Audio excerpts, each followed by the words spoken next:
combate à caça de animais silvestres na região foi discutido sexta-feira em Porto Seguro durante reunião com especialistas, entidades, órgãos públicos e comunidades no auditório do SENAC.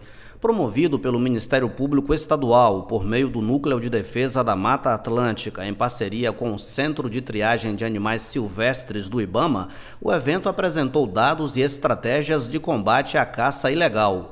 Convidado para falar sobre o impacto da caça na biodiversidade, o pesquisador da Universidade Estadual do Ceará alertou que a caça vai além do risco de extinção de algumas espécies. Geralmente quando a gente pensa em caça, a gente pensa naquele bichinho que morreu, que obviamente é muito ruim. Só que os impactos são muito além disso. Você tem problemas com dispersão de sementes, por exemplo. Então, quanto menos fauna, menos flora. Parece bem clichê, parece fácil, só que a gente tem que entender que isso é muito grave.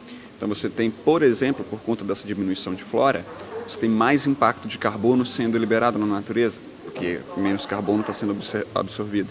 Então, até na situação de crédito de carbono e de fixação de nitrogênio no solo, que é importante, por exemplo, para a agricultura, isso impacta muito forte. Então, quando a gente pensa na caça, a gente tem que pensar no agricultor familiar, por exemplo, que está deixando de plantar, inclusive no latifundiário que está deixando de colher. Para proteger esses recursos, é importante que tanto a sociedade civil organizada quanto os poderes executivo, legislativo e judiciário se unam. E nós sentimos a necessidade de tratar do tema especificamente, porque temos aqui na região de Porto Seguro, Eunápolis, 2 grandes maciços florestais e neles vivem diversos animais.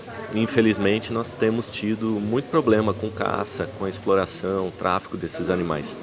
Então, a ideia é reunir especialistas que já tratam desse assunto e, a partir de hoje, tentar traçar uma estratégia de atuação para enfrentamento do combate à caça de animais silvestres aqui no extremo sul. A verdade é que a caça ela passa um problema de segurança pública, porque boa parte da caça que a gente tem aqui na região é com arma de fogo, então o pessoal vai caçar com espingarda ou então armas os trabucos na mata. Outro ponto importante é a saúde pública, né? A caça a gente não leva muito em consideração, mas existem algumas doenças que são estritamente linkadas à caça ou ao ato de se caçar. Por exemplo, tem algumas doenças respiratórias que a pessoa que caça tatu geralmente está mais suscetível por ter que enfiar a cabeça no buraco, se aproximar, então algumas doenças fúngicas acabam atingindo essas pessoas. Além disso, existem algumas doenças que são associadas ao consumo de caça, né? Infecções e tal, vermes e coisas do tipo. Tem outra questão importante que é a questão social. A gente considera muito a caça uma coisa de comunidade rural ou de áreas rurais. E não é bem assim, né? Cada vez mais os caçadores estão mais preparados, com mais aparatos. E dentro de todo o escopo da sociedade existem pessoas que caçam, desde o mais rico até o mais pobre. A promotora de justiça do Ministério Público do Estado de São Paulo falou sobre a proteção legal da fauna silvestre. Para ela, é urgente que a legislação seja revista para que a pena por crime ambiental seja agravada. A caça é crime, ela é prevista como crime na lei. Mas a pena é bastante frágil. O tipo penal é bastante amplo, mas a pena é de 6 meses a 1 ano. E isso acaba favorecendo a prática criminosa. Há necessidade urgente de que a lei seja reformada para exasperar a pena, ou seja, para que ela seja uma pena compatível com a gravidade do crime.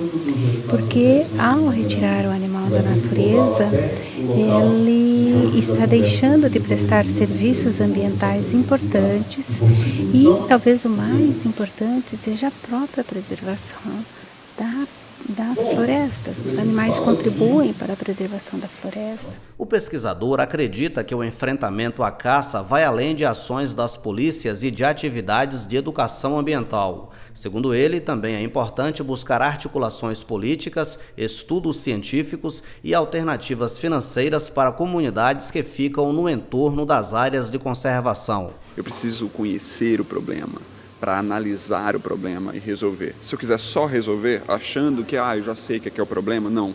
Você precisa antes conhecer e analisar. Tudo isso entrelaçado com algo que eu considero talvez o mais importante: geração de alternativa de renda para a comunidade local.